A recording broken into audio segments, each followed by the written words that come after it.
Okay. Well, sorry, there was a little bit of confusion with our link today, being the first one of the year. Sometimes that does happen, but we are so happy to have with us Alyssa Christie, who is the Senior Special Education Specialist for Early Childhood, and Juan Foster, and he is technical expertise for early childhood. And this is Office Hours with IDOE and InSource. And today we're going to talk about early childhood. So, welcome everyone. And my name is Lisa Paddock. I am one of the assistant directors here at InSource and the central team leader. And this is going to be our third year of Office Hours with IDOE and InSource. So thank you so much for joining today. And at this point, without any further ado, then I am going to turn it over to Alyssa and Dewan. Thank you so much for coming and speaking to us today about early childhood. Hello, everyone. Thank you all for joining us. I'm not as familiar with this platform, so I'm going to try to share my screen. Is it present now? Do you guys know? Okay, let me try that. So far, not yet, but this is one of the things about technology. We will all work together. There we go. All right, It is everybody can see now. that? Okay, great. All right. So we'll be talking about transitioning from part C to part B today. All right. Okay, so here's a quick overview of our talking points today. We'll have some time at the end for questions. So just please note those throughout the presentation, and you all will have access to this presentation in case you want to go back and reference something later on. Okay, so we'll start off by talking about first steps. Okay, so with Part C intervention services here in Indiana, this is through First Steps through FSSA.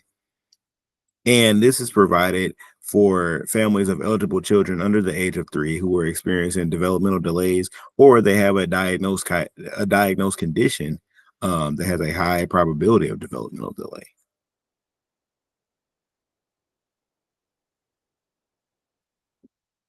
Okay, so then with First Steps also, so all families are given a service coordinator, and the service coordinator will help the family to develop the IFSP, connect with community resources, and navigate the transition process.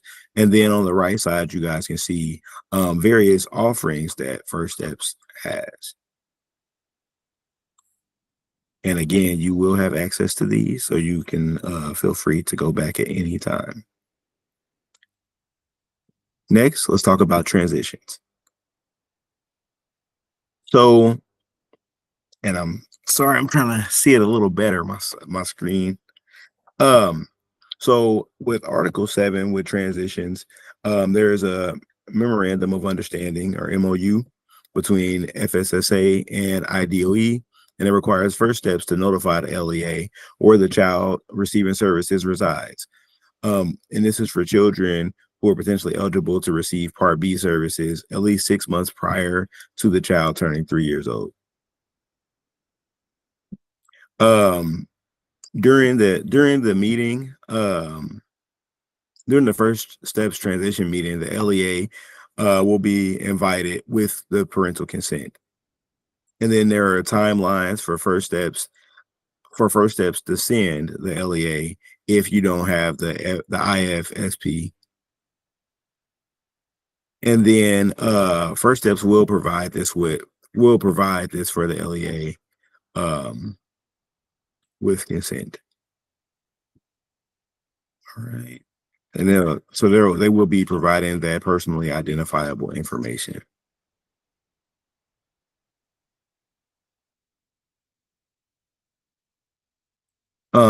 Next, so if the child was not serviced through IFSP, everything after this slide is going to apply. When the LEA receives the personally identifiable information, they'll begin the evaluation process. And so the family has a right to reject at any time. By the third birthday, the CCC will be able to help, and the IEP must be implemented. There are some exceptions related to summer birthday. So this is a basic layout of the basic steps to transition. So step one starts with if your student is served with first steps or begins services within the state agreed timelines, there will be a transition planning conference. Step two, if your student is served with first steps, the LEA will receive your contact information and will reach out to schedule an evaluation. If your student is not served with first steps or does not begin services within the state agreed timeline, you can make a written or oral request for evaluation, which we'll talk about later. Step three is after the evaluation, the CCC will convene to determine eligibility, and if eligible, they will write an IEP. Step four is where the parent signs to approve the IEP or any revisions that are made. And then step five is IEP implementation by a third birthday, unless summer birthday that does not that does not need extended school services. All right. Next, we'll talk about the right to FAPE. Um, so preschool services are governed by Part B of the Individuals with Disabilities Act, or IDEA, in Indiana Article 7. So students with disabilities have the right to a free and appropriate public education. They may qualify for eligibility under any of the 13 eligibility categories. And eligibility criteria for each disability category is outlined further in Article 7.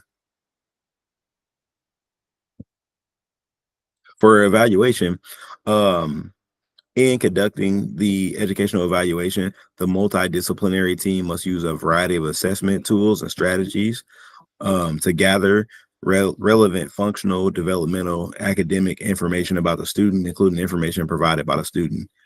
So after a parent has provided consent for the initial evaluation, the public agency must conduct the evaluation um, within 50 days. And after an educational evaluation has been completed, the multidisciplinary team must compile the findings of the multidisciplinary team into an educational evaluation report. And this report is gone over with the parent. So for eligibility, upon completion of the evaluation, the CCC must convene to determine whether the student is eligible for special education services and related services. And then with determining eligibility for special education and related services, the case conference committee must consider all of the information contained in the educational evaluation report and not just rely on any one single measure as a sole criteria for determining eligibility or appropriate educational services. And so if a determination is made that a student is eligible for special education and related services, an IEP that meets the special education and related services needs of that student must be developed. So next, we're going to talk about the independent educational evaluation. So the public agency shall provide to parents upon request of an individual educational evaluation. So another way that this happens is if the parent disagrees with the findings, they can also request an independent evaluation that is paid at public expense. Um, but information. So with this evaluation, you have information about where or they call it an IEE, where IEE may be obtained, and the public agency's criteria applicable to independent education evaluations as described below. All right. So make sure I covered that. Independent educational evaluation. So this means that this evaluation is conducted by a qualified evaluator who is not employed by the LEA or by the public agency responsible for the student in question. And then also, as I mentioned earlier, a parent has a right to request an IEE at public expense if the parent disagrees with the findings of the evaluation conducted by the public agency. Next, we're going to look at the case conference committee. So the case conference committee is made up of many different individuals. So you have your public agency representative. You'll have at least one. You will have at least one of. So you have the student teacher of record. If applicable, it'll be a speech language pathologist, or a teacher licensed in the area of the student's suspected disability. um, you would have at least one of the general education teachers, and then an individual that can interpret the implications of the evaluation results. So the parent or the student will be there.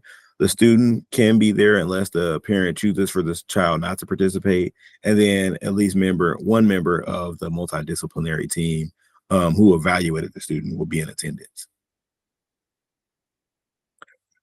And then also, the case conference committee may include, at the request of the parent, Part C service coordinator or other Part C representative, at the request of the parent or public agency, other individuals who have knowledge or special expertise regarding the student, including special personnel. So there may be a time where someone else may be requested to be there because of their expertise. And so they don't have to be a part of every meeting, but they may have special expertise as it pertains to maybe the first meeting or another meeting. We'll talk about early childhood services. So the IEP. So the IEP, it will consider the student's strengths, parent concerns, results and implications of the most recent evaluation, academic and developmental and communication and functional needs of the students, and positive behavioral interventions and supports, language needs, communication needs, assistive technology, if applicable, special education and related services, measurable and annual goals, and means of progress monitoring and participation in assessments. In terms of related services include the following and may include other developmental, corrective, or supportive services if the services are required for a student to benefit from special education. So below, these are just, different types of related services that may be included in the IEP. Next, we'll talk about least restrictive environment. So with the least restrictive environment, students that students have to be placed in their least restrictive environment. So placement is determined based on the student's IEP and is reviewed at least annually and in the school that the student would attend if they did not have a disability. A continuum of services must be available that makes provisions for supplementary services such as a resource room or itinerant instruction to be provided in conjunction with the general education placement. So basically this is based off of their special education minutes, their minutes in a general education setting, and then their minutes in a special ed setting, or like a time when they're outside of that general education classroom for instruction. Okay, next we'll talk about early childhood environments. So there is a continuum of services and placements available for your child. Most frequently, the regular early childhood program, which is a program with more than 50% of students without an IEP. But there are other programs available as well, including separate class, separate school, residential facilities, services at provider location like speech, services at home, which must be written into the IEP. And then, of course, you have private preschool.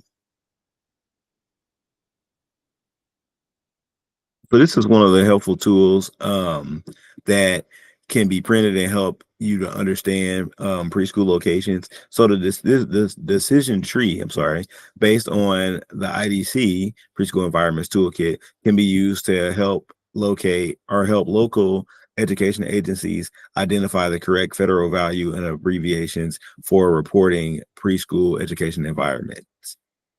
So it helps you to know if the child is where they're located. All right, so now we're going to talk about additional early childhood settings. Okay, so Head Start is a federal program that promotes the school readiness of children under 5 from low income families by enhancing their cognitive, social, and emotional development. So if you want to learn more about Head Start or early Head Start, um, there is a link in this presentation. And just a note that this program is not managed through the Office of Special Education. And On My Way Pre-K, so On My Way Pre-K awards vouchers to 4-year-olds from low-income families so that they may have access to high-quality pre-K before programs the year before they begin kindergarten. So families who are approved may use their voucher at any approved On My Way Pre-K program. And for more information On My Way Pre-K, there is also another link at the bottom of this slide. And this program also is not managed through the Office of Special Education. Next, we'll talk about private and non-public programs. So if the school is considered and incorporated into an elementary school by Indiana Article 7, preschool students will receive a service plan. If the school is not considered an elementary school by Article 7, preschool students will receive an IEP. So families also can consider paths to quality to find quality care for their child. So you can learn more about that just by following the link at the bottom of this slide. And so basically, um, if they receive a service plan or an IEP will be based on Article 7, and if they have an elementary school, if it's incorporated into an elementary school. So that's really the big difference there. Next, we'll just go over some frequently asked questions. So what if I'm unhappy with the services that are offered? You have the facilitated IEP process. So this is an option available at the request of schools and parents, and it's used for conflict prevention and resolution. It's no cost to the parent or the school.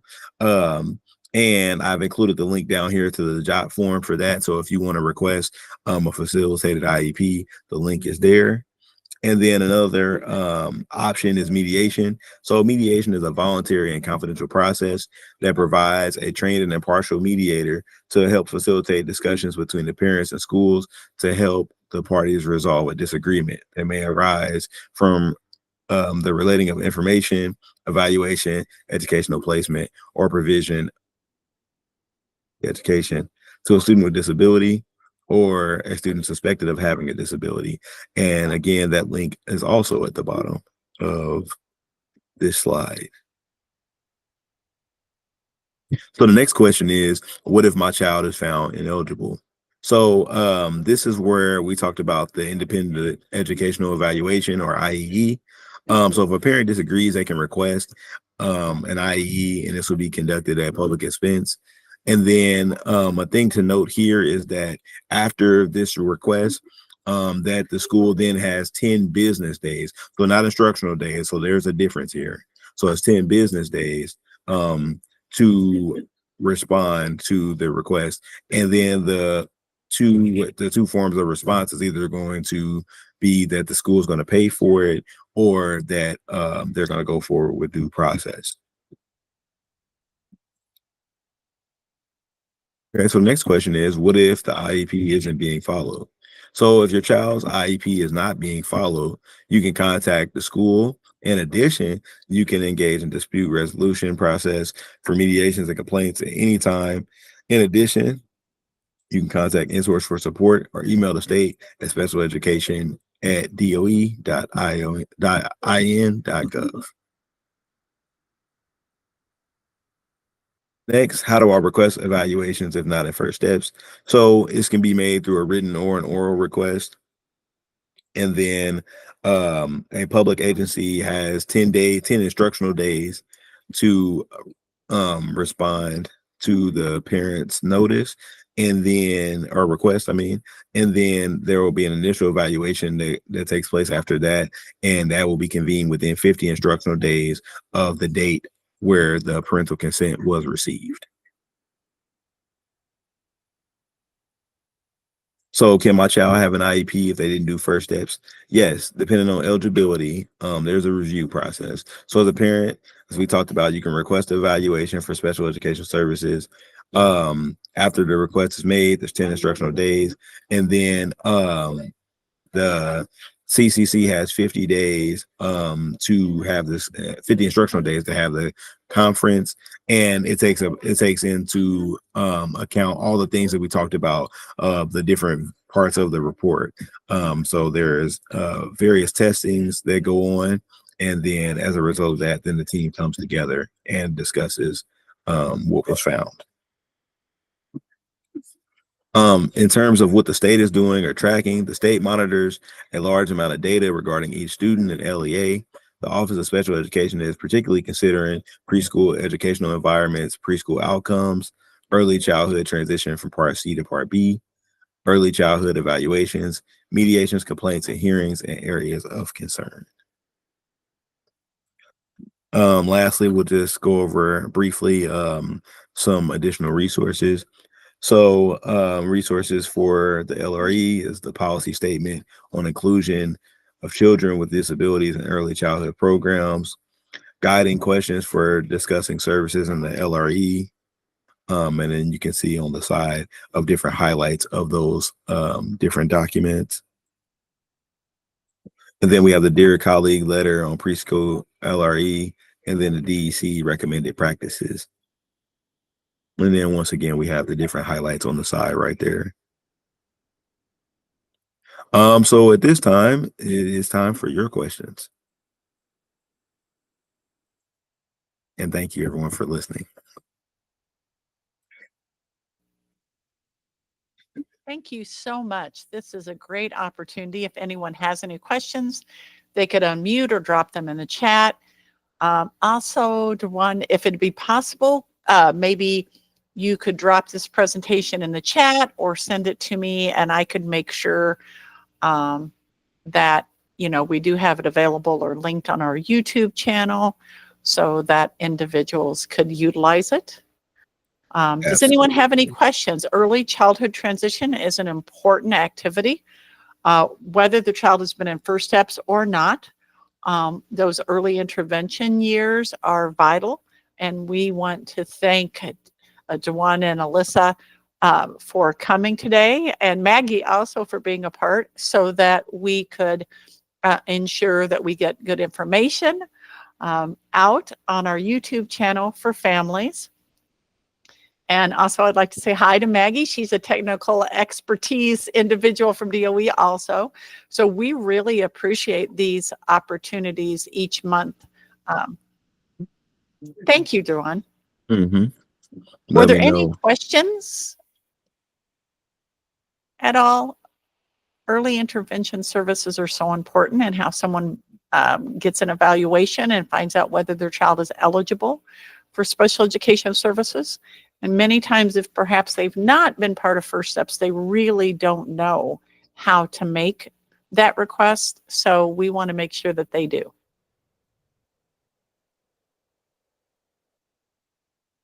Thoughts or questions today?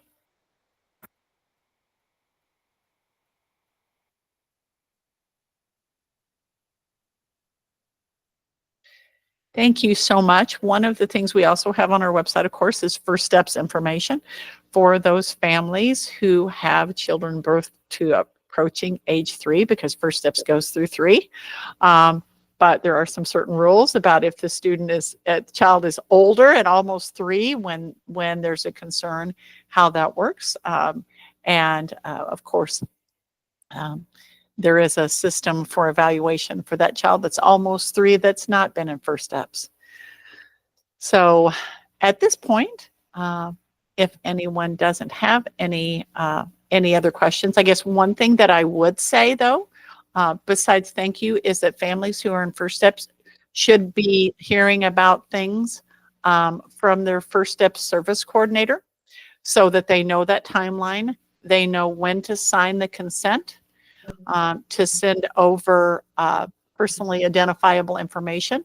And they would also know about when the evaluation for their child is going to be and what that meeting is, in order to enter, to have that meeting to look for eligibility. And additionally, that they can ask for that request 5 days ahead of time. They could try to get that ahead so they know. But it is important for them to know their rights, roles, and responsibilities and what is involved in that early childhood transition.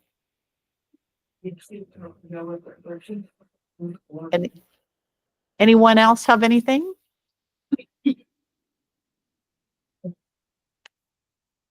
Well, thank you so much, Dewan and Alyssa and Maggie for joining us today.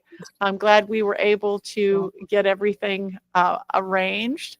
And at this point, I think that that's all that we have today for office hours. Please make sure that everybody joins us on the fourth Tuesday of the month, except for December. And we do this throughout the whole school year. And we're going to be covering a variety of different topics in order. And these are great opportunities you can send to families when they want to know more. So without any further ado, I'm going to stop recording